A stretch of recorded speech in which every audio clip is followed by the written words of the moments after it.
John Faa stripped by Keith Pido. We go the other way. Warlo Batak with a full head of steam. Behind the back pass, textbook fast break. Hindi natin masyado siya nakikita in full effect. Oh, Pido. Timed that steal so well. Japs Bautista sa kabila. Di makakonvert.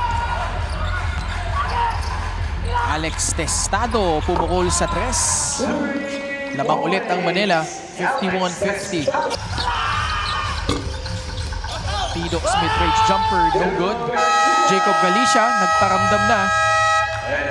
Nalaman niya kanina lang na nakapasok na siya sa 1,000 career points club ng MPBL. Mas special daw ito dahil may mga season daw na hindi pa niya natapos dahil sa injuries.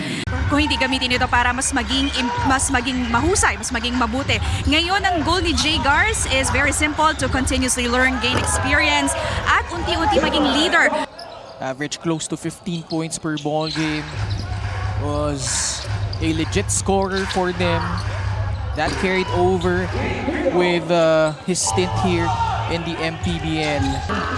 Itong Manila, Felix Corpus. Supply, galing sa labas.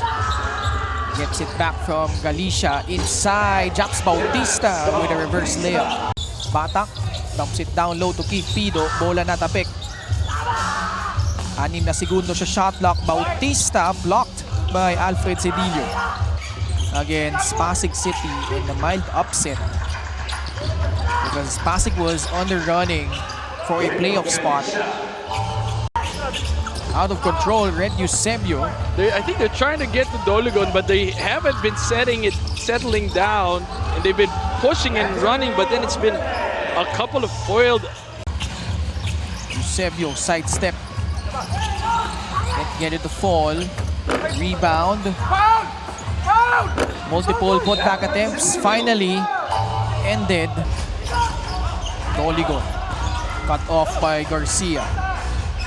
Cross-court pass to Joe Gomez de Leaño. Ken, Coach Juan. Maraming salamat, Sheila. Uy. Yeah. Kasa yung arm extension niya, yun ang tinawagan. Oh, saka tinamaan nung siko din sa mukha. Warlo Batak.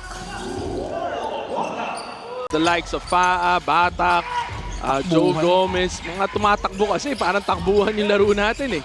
Nang masyadong half-court set. Head of security, Rudy Distrito. Garcia fires and hits. Doligon. Good pass. Eusebio finishing.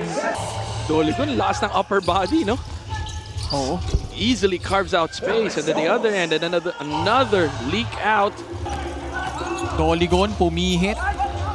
Nabasa yung pasa ni Jerome Garcia, but a poor pass. Pizzo is steal. John Faa. 1 minute and 40 remaining in the third period. Oh, Faa with the steal. Faa switching hands in midair. Finishing off with the left. Crossing the timeline. Good pass. Backdoor cut from Romenes. Can't finish. But persistence pays off for Felix Corpus. Joe for free. No. Lambino pitch ahead to Jerome Garcia. Wrap-around move. Cedillo for free. Off. Nag-agawan pa sa rebound si Corpus at si Lambino. At dyan magtatapos ang ating third quarter.